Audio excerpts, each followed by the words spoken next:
Welcome to the 26th episode of Radical Priorities. I'm Aidan Clark. I'm Ben Parkins. So the first news of the day is the Canada Post strikes. They haven't started yet, but the storm is brewing. Yeah. They're likely to happen, I think, in the next month or so. Unless, of course, there's some possible negotiation before the fact. Of course, this is the nature of these kinds of deals. They'll try and get the concessions that they want, the postal union. But it introduces a question, and it's a question we see everywhere, I would say. How do you modernize a business that seems to belong to another time? And how do you evaluate whether or not that business is actually out of date, sort of, not keeping up, with the speed? In the case of course, postal service, it's the internet, it's the transformation of communication through social media, messaging platforms, etc. And I think it is difficult, actually, in the case of Canada Post, to lay down whether or not this is a question of efficiency, whether or not they're simply not pivoting properly. Practically, there is a need for the postal service in businesses, and there is a consumer need for postal service as well, very basically. It's not just reducible to the postage stamp. Of course, the solution of the postal services have generally been to raise prices in postal stamps. That's been the extent of their innovation. Right. And what I suppose I disagree with is the false choice, in a sense of either we have to sort of get rid of them because they have exceeded their usefulness, which generally means they cannot function as a business. They cannot function in keeping their expenses together, obviously balanced with their revenue, this business model, or we need to provide them some innovation plan. And the innovation plan is they need to shrink in size or introduce, and of course, maybe there is therefore something which we could say is not insignificant to the intransigence of the Postal Service, that they basically are sticking their feet in the mud. In fact, what they're generally asking for is increased wages. Mm-hmm. They actually want to raise wages in a significant way as well. Probably the product of the fact that there is an overworking in a business that is being run fairly inefficiently, or maybe we could say in a cultural mode. That is no longer connected with society. But the question of reconnecting it, that's the difficult question. Is it a worthy thing to do? And yet, when there's this intransigence, when maybe it signals the fact that there's a missing conversation here, and this isn't a problem you can innovate your way of. It's not necessarily a problem, actually, of wages or of economies of scale, or it comes down to the political options we have about making a decision about a method of communication that just seems largely outdated, partially because we're favoring forms of communication as well that are no longer as tactile, say, as the letter. And I don't think it's just a kind of, sort of pre-modern nostalgia to argue that there's something important to letters. What we've definitely failed to do, and certainly the Postal Service have failed to do, is to figure out how to advocate for these kinds of cultural media in a time when everyone wants everything to run like a business. Yeah, well, it's interesting because, 6 months ago, I think approximately, was the last strike. And we spoke about it, at the same time as we spoke about there was a near parallel, almost fatally near parallel strike around Christmas by Canada Post workers and by Amazon workers. And it's interesting because I think we talked about that as well, which is that, Amazon, which is kind of this bastion of the hyper efficient, ruthless, constantly innovating, cutting edge business, which we also are beginning not to afford. Amazon, I think most people know has at one point was like absurdly cheap. There was all these like free shipping incentivizations, Prime benefits. You could try for 3 months for 99 cents, all this stuff. Sort of the classic whatever they call it, enshittification business model, right? Where it's Ubers are super cheap until they replace taxis. Now that only Ubers are left, Uber jacks up the prices. Now you're paying the same amount as taxis without all of the protections and social and material attachments and cultural attachments that we have to taxis. Like, we I think haven't spoken about it, but the big thing with taxis, for example, was in places like New York, you had to have a medallion, which was basically your license to own and operate a taxi. There are only a certain amount. There was a fixed supply of those, basically, and depending on the years, only a certain amount were granted. So they were very valuable, and people treated it essentially like a retirement fund. This cost me $200,000. It might be worth more than that, or the same. I can sell it. Whereas with Uber, that doesn't exist, right? You sign up on the app. All that to say, people talk about us not being able to afford Canada Post, and we have to gut it and run it in this really competitive way. But we find that there's also always someone who kind of gets the short straw, no matter what, in a market system like this. Right now, it seems like it's Amazon workers who also want better wages, better protections, benefits, these things. So I understand kind of where people are coming from with, well, Canada Post is poorly run and they make too much money for sort of what they do because it's low skill, all these things. But you have to understand that at a certain point that gets passed on somewhere. And so in the case of Amazon, it seems like it's the workers. In the case of Canada Post, it's kind of the workers and kind of the consumers and kind of society at the moment. So it's very strange. The other question is whether Canada Post can run better. Whether if you were to introduce all of this innovation, you wouldn't just run up against the fact of how we've just changed communication, which of course can be an argument. Okay, therefore communication has changed, so get rid of the Post or shrink it or reimagine it. But the truth is, where were we? Who made this decision to change our communication? Mm-hmm. I mean, the process of enshittification that you just mentioned is not an insignificantly political process, and yet, of course, it's completely passive. Who participates in it? Mm-hmm. Who establishes the standards in which it happens? It is precisely what people mean by market activity, right? By the synthesizing actions of market activity, and yet the politics just goes unconscious. It doesn't leave, and we see this if you exchange one mode of communication for another. And you not only exchange one method for another, you actually also at the same time lobotomize really actually the cultural aspects now of communication. That's the transition in some respects we're witnessing. It's just, can we take out the cultural aspect of communication? Understandably, a letter might seem very old-fashioned in the information era, in the era of mass media and social media and AI now. But one, it's this question of to what extent were we involved in the decision? To what extent are decisions made for us that are presented as if they're not decisions? They're simply objective market, not decisions, kind of, technical operations that are above any particular human decision. Of course, they are decisions. There's a deep network of decision making going on, not least our decision to continue making use of them, and also all of the feedback decisions that we receive, which are not pleasant decisions in the case of taxi drivers, Uber drivers, Amazon workers, but also this question of what value is there going to be to the cultural texture. And this is not a competition between cultures, again, nor is it a question of old-fashioned versus the new. The question is located more at the level of, are we just deculturing generally, which is a tremendous social loss, and it's a loss in decision-making, but it's also, I think, as we're seeing, a loss in texture, a loss in the capacity to make decisions through cultural media. What are the sort of accidental decisions that we make because we use letters? Right. And what are the social institutions that make sense in a world of letters?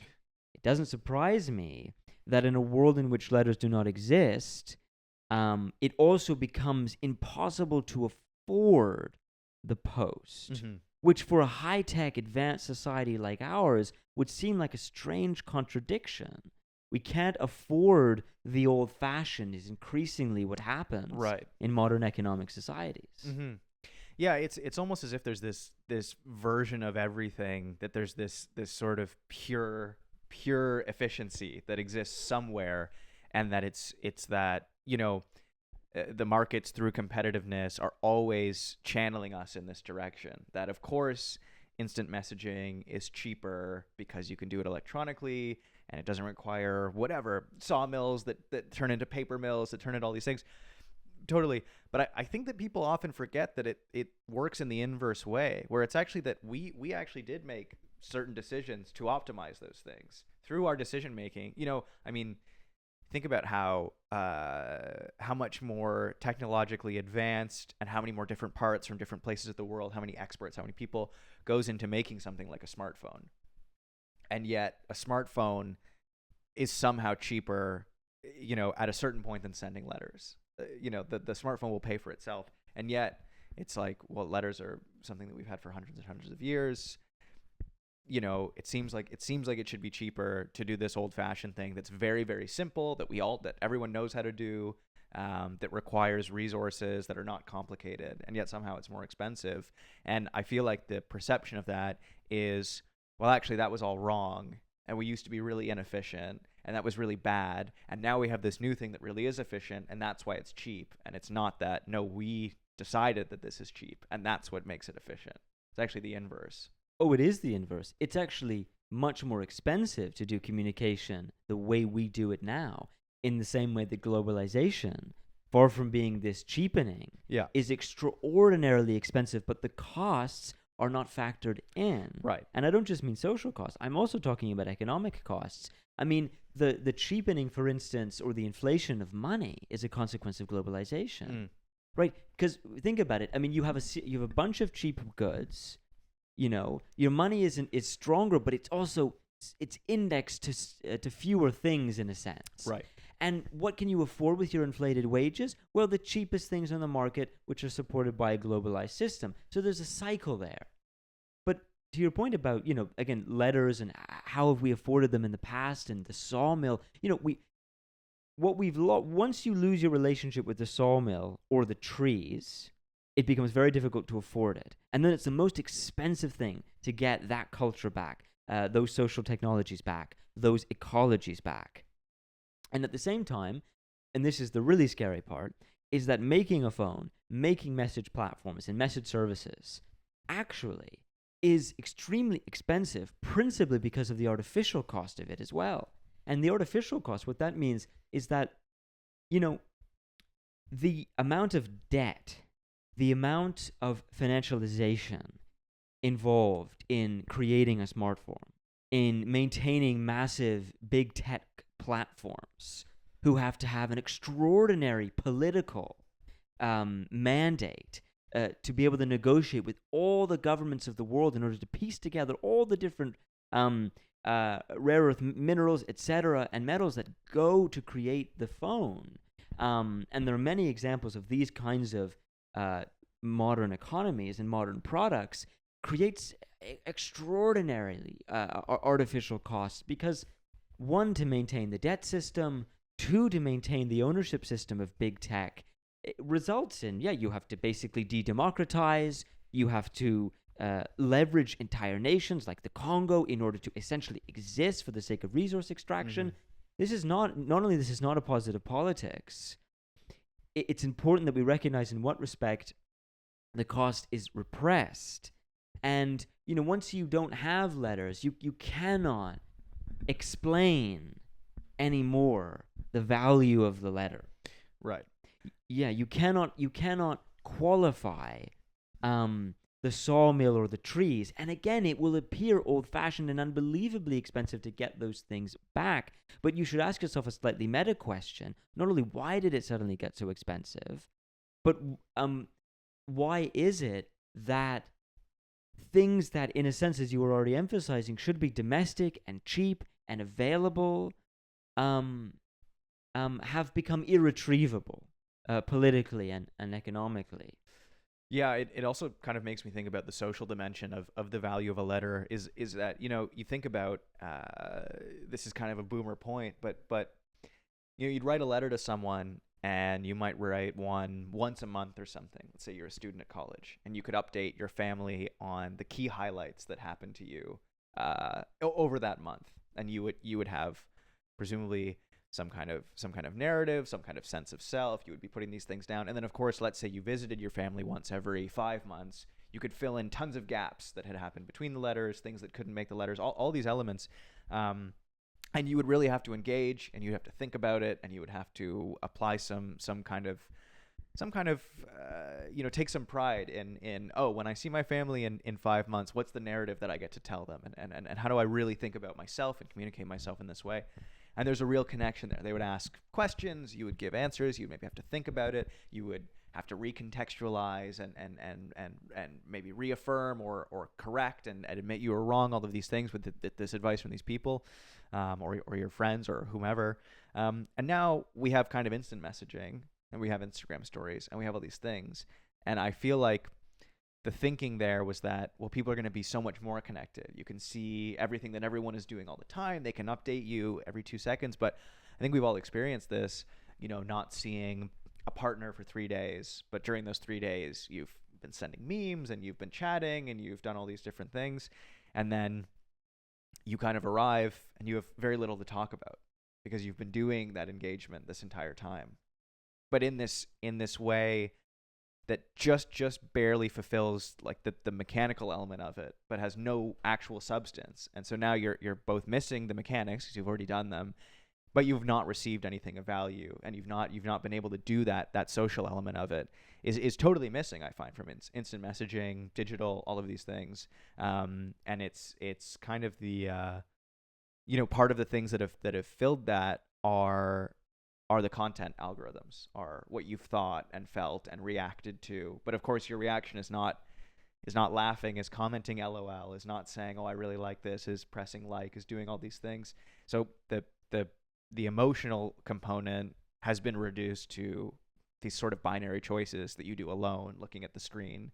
And the social element has also been reduced to these tiny little blips, these really unfulfilling kind of mini conversations. And I don't know how you'd express that to someone who grew up in a world without letters. I mean, I didn't spend my childhood by candlelight with a feather quill writing letters, but I understand their sort of place.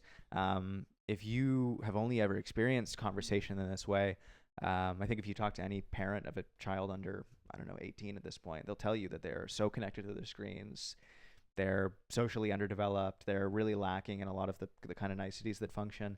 And so, like we said, there's the economic cost, there's the environmental cost, there's the social cost that's totally massive, which maybe leads us into the conversation about AI, which is sort of what are we optimizing for? I mean, this feels like that. The social media replacing the phone feels like, what are we optimizing for? It feels like, for me, the way that people often treat markets, in that they're competitive and the best product will win, seems to me like for quite a long time we've almost been doing the opposite. We've been tilting towards the bottom. What is the cheapest, lowest common denominator, kind of shittiest in many cases version of something. And I think that what we've seen with AI is that's often the case. Yeah, and I mean in the news there's a huge movement in AI, and there's interest on the part of Carney's government to substantially introduce AI into the running of government, for instance.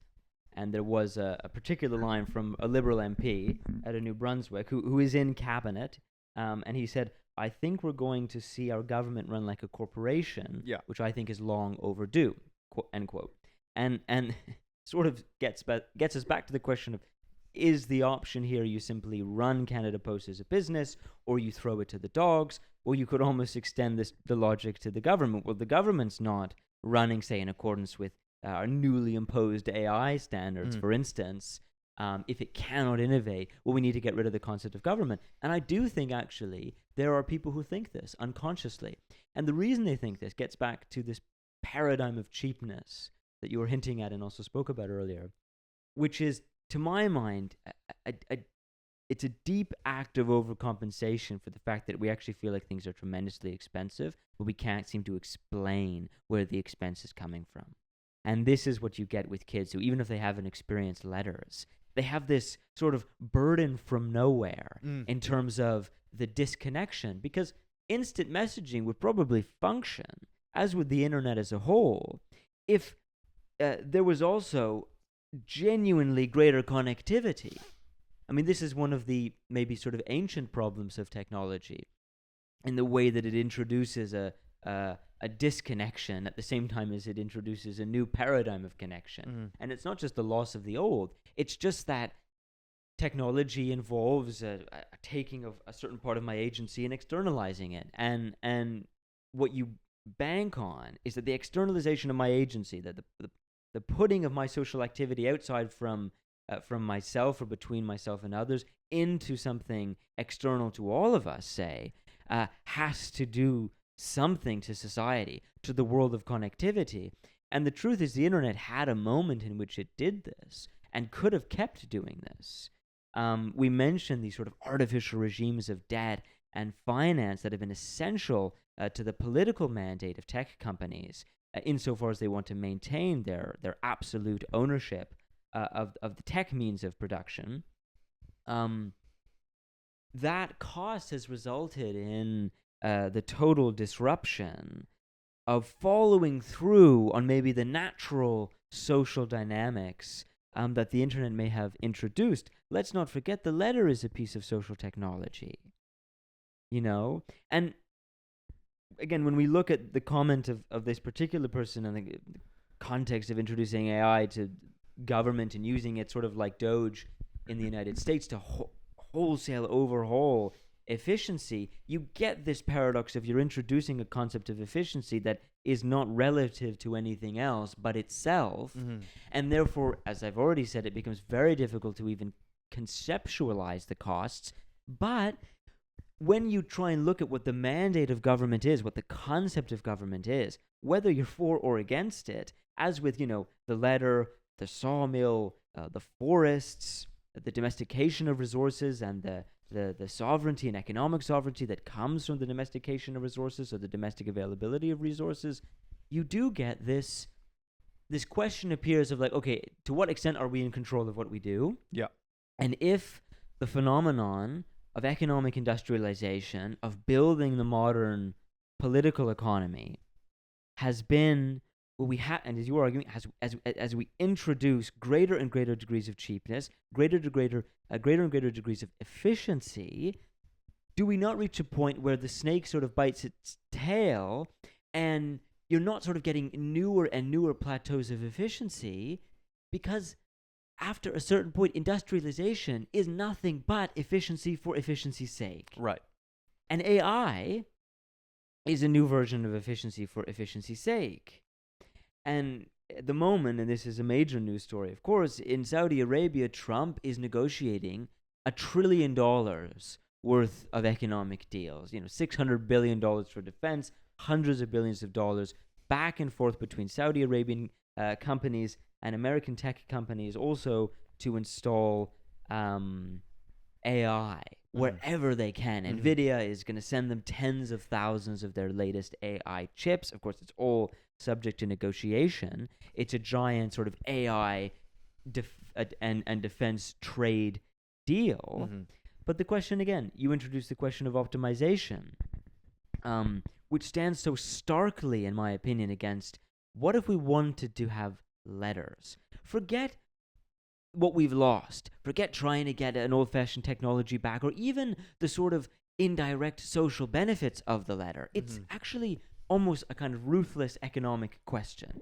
If we wanted to have the letter, do we have the political, economic, and social authority to do it? Right.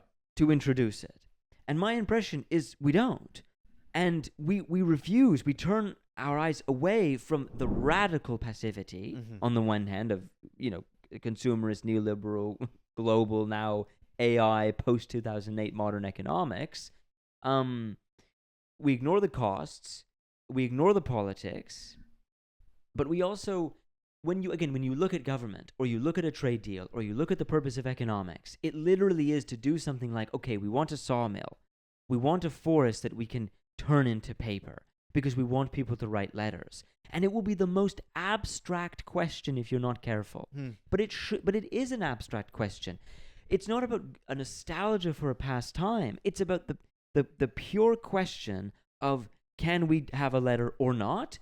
All government, the concept of government, is mobilizing the social responsibility for figuring out letter writing, if that's what we want to do. There's no other purpose to government. Forget turning into a business. Forget turning into a corporation. We've seen why that dynamic just doesn't work with Canada Post, because you run the risk of invalidating government itself. Right. Maybe that's a worthy goal. I'm not sure. But the point is, how do we take social responsibility for letter writing, for the sawmills, for the trees? And it seems as if the radical disjunction right now is passive market economics on the one side, which will lead to greater and greater reinforcement of things like AI and defense deals, and a society which is able to minimally and collectively privilege things like letter writing in its most abstract sense. Right. Not for a nostalgia for a pastime, but as a pure decision of collective society. No, absolutely. I mean, I think we see this reflected even in, I think it was recent that Uber in, I think it was San Francisco or something, announced basically regular shuttles for people, which of course is the classic thing of they constantly reinvent the bus or the train or the whatever. But it's almost like they're so disconnected from the core purpose, which is we want a collective mode of transport that gets people from common places to other common places, where they reside to work, where they work to their leisure center, where one person lives to where another person lives. Is that was a goal that we all decided. And we also decided that, well, if this many people are going to this many, terminuses, then we don't all need to be in our individual cars. We can have a cheaper, better, more efficient version of this that gets its own lane and is faster, and so people will be incentivized. Immediately, and this is sort of just the ideology of tech people, is, well, what's wrong with it? How can we make it more efficient? How can we do X, Y, Z? But they're so divorced from the idea that this was a decision effectively made by this group of individuals that reflects society, that was presented to an authority that makes things happen, government, and then it was made to happen. The goal was not optimizing for a market. It was optimizing for society, right? And we almost generated that whatever you want to call it, if it's above market or post market or whatever, this thing that was outside of a purely sort of financial transaction. Of course, you have to pay to take the metro, your municipal taxes, all of these things. But it was very, very different from the way that an Uber or an Alphabet or a Facebook would approach something like this. And I think to your point too about, once you remove yourself from the trees and from the sawmill and all these things, I mean, there's an amazing video. I can't remember the person's name. I'll link it in the description. Who was showing these advertisements for companies that use AI and what their practicality is. And it was so fascinating because they basically advocated for use cases that would never exist. An example is, one was, some travel booking site, basically. And it showed some famous actor, saying, I used a website that didn't have an AI-powered assistant, and so it didn't think to check the weather and move my reservation inside. And then he's, eating in the rain. It also didn't think to ask me what my food preferences were, and then it's him looking at a plate of seafood that he doesn't want to eat and picking at it and saying, wow, I wish I had used whatever, hotels.com, booking.com, had this AI. And this person made a video that was like, well, this would never happen. If you made a reservation at a restaurant that had a terrace and then you got there and it was raining, the host or hostess or maitre d' would seat you inside, and then they would ask you what you would like to eat. They wouldn't decide. They wouldn't order for you. And it's almost like you can tell that whoever was making this commercial put into ChatGPT, give me a scenario that someone would face on vacation where it would be better for them to use AI. And the AI basically doesn't have enough knowledge of how human society works and hallucinated a problem and then optimized for it. And then the people in charge of this didn't think to question what the AI had given it. Because, again, if you're a person who's working on a commercial like this, you very well may be someone who thinks, wow, AI is super intelligence. This problem it generated is something I never would have even thought of. Let's go with this. And you're not realizing that you're actually much smarter than it, especially at this point, and that you should have said, wow, this is not a real problem to optimize for. And it seems like this is the ethos that a lot of people are approaching things like this with, is that it's going to figure out problems that we don't even know about, and then it's going to solve them. And it's simply not going to do that. We've talked about it many times. We're going to have to generate a lot of that initial thinking. What are the problems? How do we want to address them? What's important to us? And that's where I think, the AI and the tech people, obviously the Venn diagram is basically a circle on the people who advocate for these things, sort of not understanding what the purpose of a Canada Post is, or what the purpose of collective transport is, or what the purpose of letter writing is. And that the optimization and the efficiency and the ruthlessness that they're cutting it are all totally disconnected from its fundamental purpose. And the properly philosophical argument is not to refer to a past time, or even again to advocate for sort of alternative or indirect social benefits, but to emphasize in what respect it will take a pure decision on our part in order to reinstall letter writing and the sawmill and the trees. It's not going to come. Even the most, ecologically invested person will find it difficult to actually ground this as a political demand. And there's an interesting reason for this. It strikes me that the anxiety of tech companies is that they don't think that anxiety seems to, that society seems to exist anymore. And of course, they're, in a rather uncanny, slightly perverse way, they're contributing to the very degradation of what we referred to earlier as, say, culture. Not just culture as a specific practice, but the idea itself of culture. Right.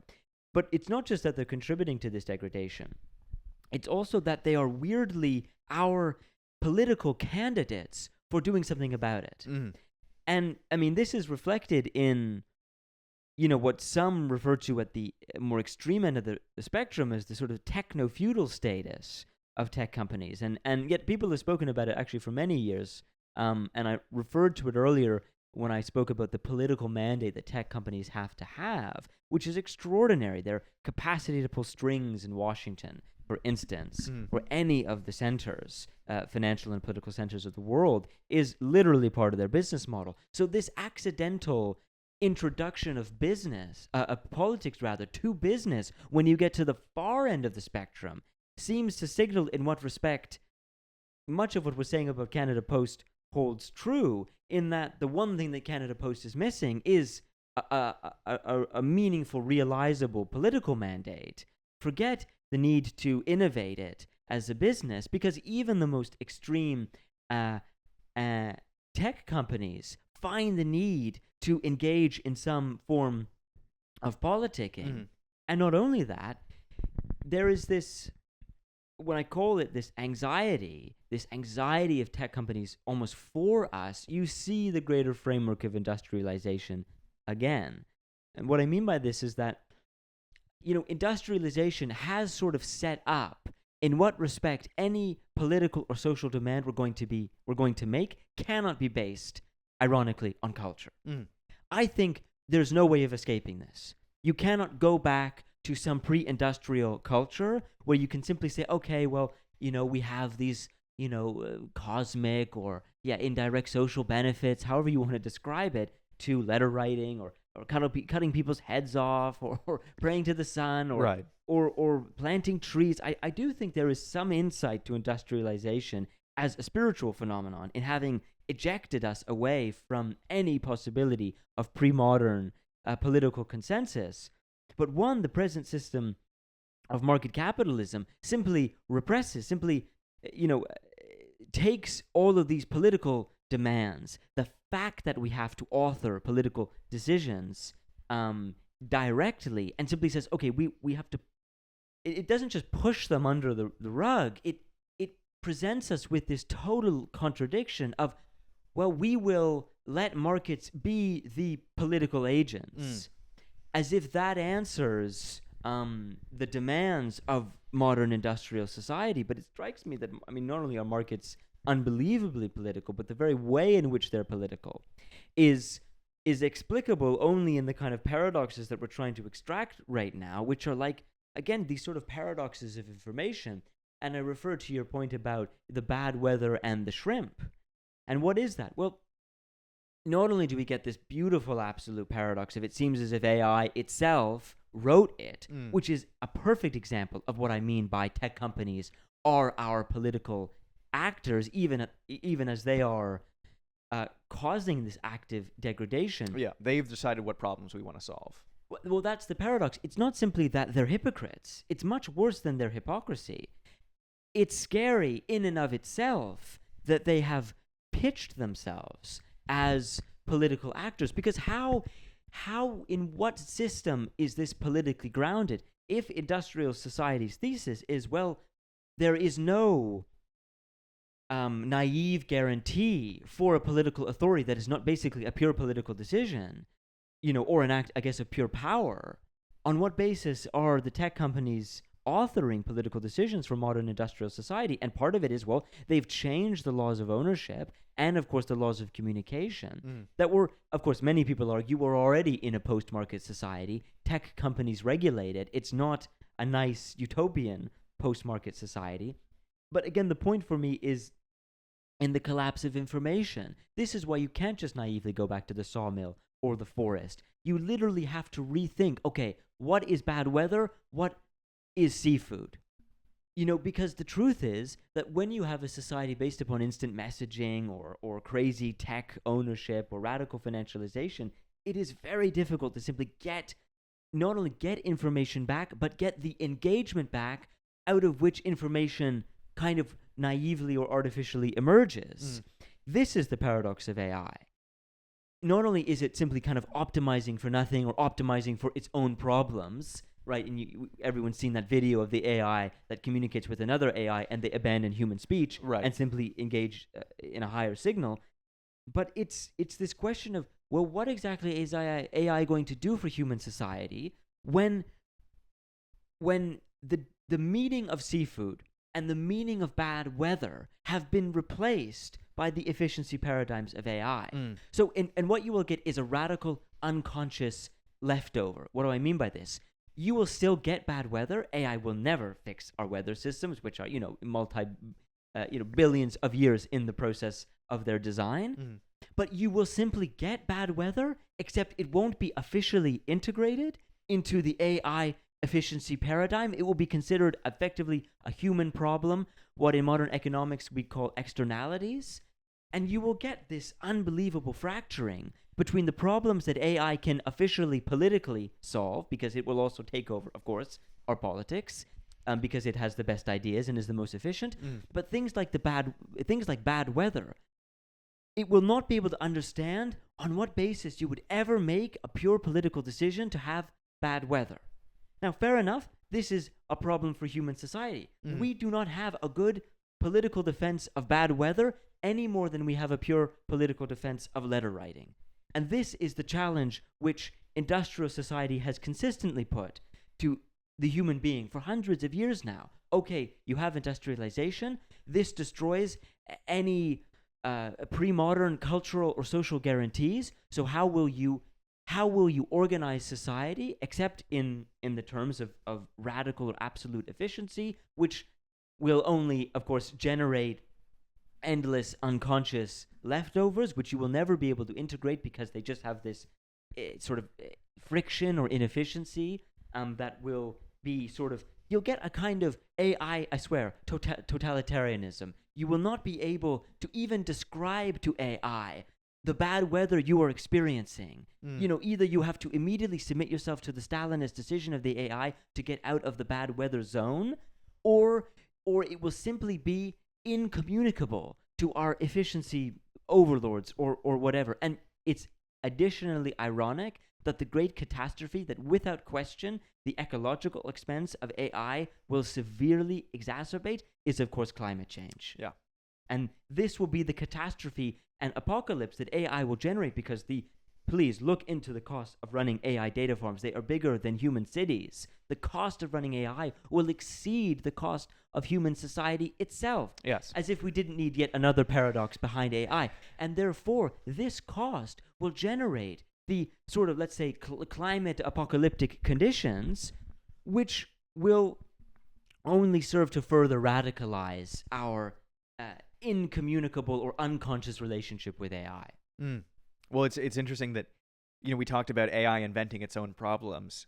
Now we are inventing AI, which is the problem. These data farms running it to solve itself will exacerbate and create the problem. This in and of itself is the problem. And this gets at the heart of what is the spiritual demand of modern industrial society. Well, sorry, human beings are responsible for AI, just as we are responsible for climate change. The point is not to look for the evidence. The point is, since industrial society, since the Anthropocene, in effect, there is no naive environmental event any more than there's any naive economic event, and we are purely responsible for sort of all that happens. There's no kind of, we're not caught up in some naive process of causality, and AI is kind of this spontaneous miracle produced by the spiritual activity of markets, and there really is a higher order causality beyond human beings. No, AI and climate change mutually prove that human beings are sort of unbearably responsible for literally everything that happens. And our task now is to get back to a system in which we can take ownership of that responsibility, make decisions based on that, and actually act on them. But that's a pure political decision. Let's be precise here. There's a pure politics itself to figuring out that the spiritual demand right now is to figure out responsibility itself, which for me means accepting the apocalyptic causality of AI and climate change. What will emerge out of that, I have literally no idea. I have no idea on what possible basis we can guarantee human decision making. All I can say is that if we don't address in what respect we have radically overdetermined any naive causality in reality, we will be obliged to confront regularly the unconscious effects of our own decision making. This has been Radical Priorities, episode 26. I'm Ben Parkins. I'm Aidan Clark. Thank you so much for listening. Goodbye.